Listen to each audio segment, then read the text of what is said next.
I moved into the Oak Ridge complex in the spring. The rent was affordable, and the big kitchen window looked out over this quiet, wooded courtyard. My apartment was on the ground floor, which I loved because it meant easy access to my little patio. The first month was perfectly peaceful. I'd see a neighbor here and there, walking their dog, but it was mostly just me and the squirrels. Directly across the courtyard, maybe 60 feet away, was another identical building. I never really paid attention to the windows over there, till I noticed that one of them was always dark apartment 1-B. That all changed in early June. I came home from a late shift at the restaurant, and I was just unloading my dishwasher when I got that prickly feeling on the back of my neck. The one where you just know you're being watched. I looked up, and across the way, the dark window of 1-B was suddenly lit up. The blinds were pulled all the way to the top. A man was standing there, just a silhouette against a single bare bulb staring out. But he wasn't looking at the courtyard. He was looking directly at my apartment. I told myself he was just spacing out. But the next night, it was the same thing. And the night after that, he'd appear right around 9:15 p.m., which was exactly when I usually finished cleaning up my kitchen. I started closing my blinds a lot earlier. Then, the observations became physical. I'd find a single gardening glove missing from my patio set. Then a few days later, it would reappear, placed neatly on my doormat. My garbage cans, which I wheeled out to the curb every Tuesday night, would sometimes be back in my driveway by Wednesday afternoon, with the bags inside neatly retied. I mentioned it to the property manager, who just brushed it off, saying it was probably just a helpful neighbor. But then the notes started. The first one was slipped under my door on a scrap of receipt paper. It said, "Your lavender is looking wilted. It needs evening water, not morning." I'd been trying to figure out how to revive that exact plant for days. The escalation was so quiet, so methodical. I started hearing faint rhythmic tapping on my patio glass door. Late at night, 3 soft taps. A pause, then silence. Whenever I'd rush to look, no one was there. One morning, I found a dead crow placed perfectly in the center of my patio table. The worst part, though, was the smell. It was his calathis, sharp, synthetic musk that would sometimes seep into my apartment overnight, even with all the windows shut tight. I installed a security camera facing the patio, but it recorded nothing but 2-minute loops of static every single night between 2 a.m. and 4 a.m. The timestamp would keep advancing, but the footage was just gray fuzz. I finally saw him up close last month. I was taking out the recycling at dusk when he had just emerged from the tree line behind the complex. He was just average, middle-aged, wearing a plain gray hoodie. He walked right past me, so close that I could smell that same cologne, and without even looking at me, he said softly, "You should really lock your car. The passenger side window doesn't go all the way up." My blood ran cold. Had been having trouble with that window for weeks. I never got his plate number. He just vanished around the corner of the building. I moved out last week. I'm in a new city now, staying with a friend. This morning, I went for a run in a park I'd never been to before. My phone buzzed in my armband. It was a notification from a photo-sharing app I haven't used in years. Someone had tagged me in a picture. It was a slightly blurry, long-distance shot of me, taken this morning, stretching by the water fountain. The caption read, "Good pace today. But you always did prefer morning runs." The account was created yesterday. The username was simply 1-B. I haven't gone outside since. It all started with a text message, right in the middle of my workday. "Hey, is this the guy from the dog park? Bruno's dad?" Simple enough. I don't have a dog, so I just typed back, "Wrong number." The reply was immediate. "My bad. Sorry to bother you." And I thought that was it. Just a simple mistake. But a week later, my phone buzzed again. Same number. "You sure you're not Bruno's dad? You look like you'd have a boxer." My blood ran cold. This wasn't a wrong number. They knew what I looked like. I didn't hesitate. I blocked the number instantly, but that was only the beginning. The next phase started at my office. I work at a pretty generic software company in a big open plan space. I started getting voicemails on my desk phone. At first, it was just the sound of someone breathing heavily. Then, it became a distorted, low whisper. Keyboard, click-clack all day. It was the specific sound my mechanical keyboard makes. Someone was in the office with me, watching me closely enough to notice the unique noise I made every single day.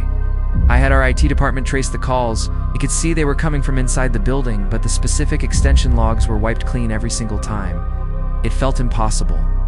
I stopped going out for lunch and just started eating at my desk, trying to feel some sense of control. Then it moved to my car. I'd leave work and find my driver's seat adjusted just slightly. An inch too far back, the seat tilted at an angle I never use.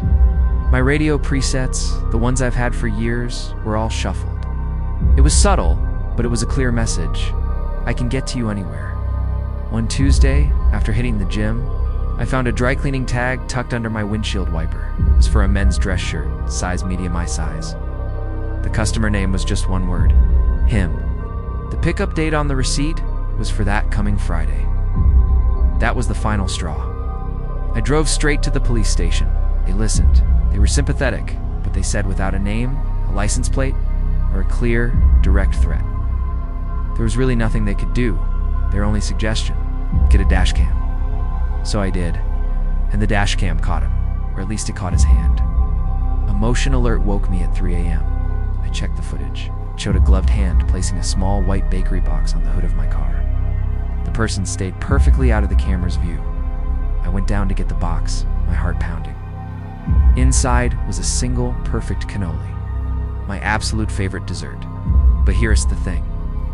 I only ever buy them from one specific Italian bakery across town, and only when I've had a really, really bad week.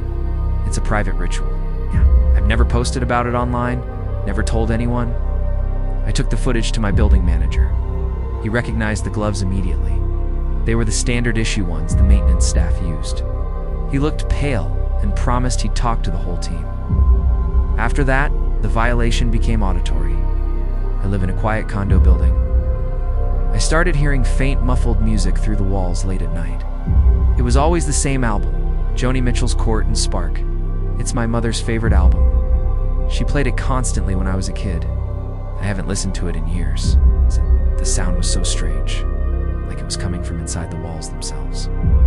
I knocked on my neighbors' doors, desperate for an explanation. The elderly couple next to me said they heard nothing.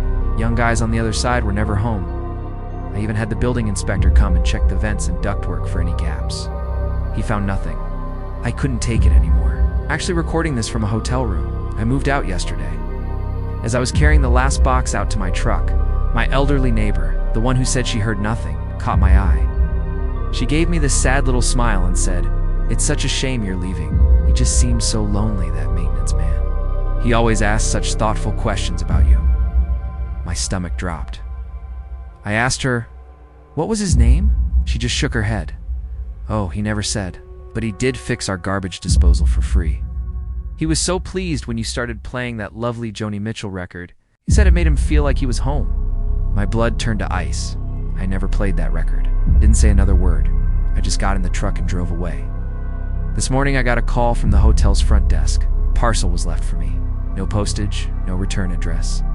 It was a pristine vinyl record of Court and Spark, and the sleeve. It smells faintly of my old condo's laundry detergent. I opened a small bookstore in a strip mall last year. Was a dream I'd saved for over a decade. The first few months were pretty quiet, mostly just loyal regulars, keeping the lights on. Then, the online reviews started. The very first one on Google was 5 stars. A perfect sanctuary. The owner has exquisite taste, especially in 20th century literary fiction. The Salinger section is particularly thoughtful. I was flattered, but it was oddly specific. I'd just rearranged the Salinger books that same morning. The next 5-star review praised the new mint green paint on the back wall. I'd painted that wall myself 2 days earlier, long after the store was closed. These reviews became a daily ritual. It was posted around 2:03 a.m. They started mentioning things no customer could possibly see. "Hope your headache is better. I saw you struggling today. I did have a migraine that day." Another one read, "The new shipment of Penguin Classics arrived early. Wonderful surprise." The delivery truck had come at 7 a.m., a full hour before I even opened the doors. A cold dread started to settle in. Someone was watching, not just the store, but me. I bought security cameras, but they captured nothing unusual, just empty aisles and the occasional flicker of the exit sign. Then the interactions became physical. I'd find books subtly moved. My personal worn copy of To the Lighthouse, which I always kept under the counter, would appear on a display table, open to my favorite passage. One Monday morning, I walked in to find the small, dying fern on my desk had been repotted in fresh soil. All its dead fronds were meticulously trimmed. A note in elegant handwriting was tucked into the soil. Every living thing deserves care. I called the police. They were dismissive, saying it was probably just an overly enthusiastic customer. They advised me to change the locks, which I did. But the reviews just shifted their tone. They became gently corrective. 3 stars. The shop is pristine, but the owner is neglecting herself. She's lost weight. She should eat the banana she leaves in her lunch bag. I stopped bringing a lunch. Then came this one, 2 stars. The music choice is becoming morose. The Billie Holiday yesterday was a poor influence. Brighter tones would suit the space better. I had played Billie Holiday. My hands shook as I deleted the store's public playlist from my phone. This feeling of being curated, of being managed like an item in the store's inventory, was suffocating me. I decided to close for a week. I just needed a break to breathe. I left a simple note on the door. Closed for family emergency. It was a lie. Eat. That night, a 1-star review appeared. Deeply disappointed. A falsehood on the door. There is no family emergency. Running away solves nothing. Integrity is everything. How could they know? I couldn't take it anymore.